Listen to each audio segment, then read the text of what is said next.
अस्सलाम वालेकुम रहमतुल्लाहि वबरकातुहू। आखिरकार सऊदी हज मिनिस्ट्री की तरफ से ऐलान आ चुका है हज 2021 के बारे में।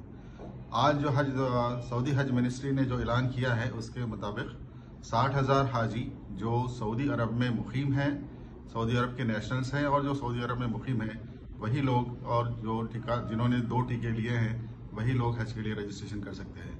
ये इस बात की आज वजाहत हो गई है कि सऊदी अरब के अलावा दूसरे मुल्कों से हाजी इस साल हज के लिए नहीं जाएंगे। जैसा कि कल ही मुख्तार अब्बास नकवी साहब, मिनिस्टर ऑफ माइनॉरिटी अफेयर्स, ने कहा था कि हमारे मुल्क के प्राइम मिनिस्टर नरेंद्र मोदी जी और वो खुद भी इस बात पे जोर देते हैं और यकीन रखते हैं कि जो सऊदी अरब का फैसला होगा उसी के साथ हम जाएंगे। हम सऊदी अरब के इस फैसले का खैर मकदम करते हैं और जो जिन हालात में उन्होंने ये फैसला लिया है उसमें शायद यही बेहतर होता। अल्लाह सबके लिए बेहतरी करे।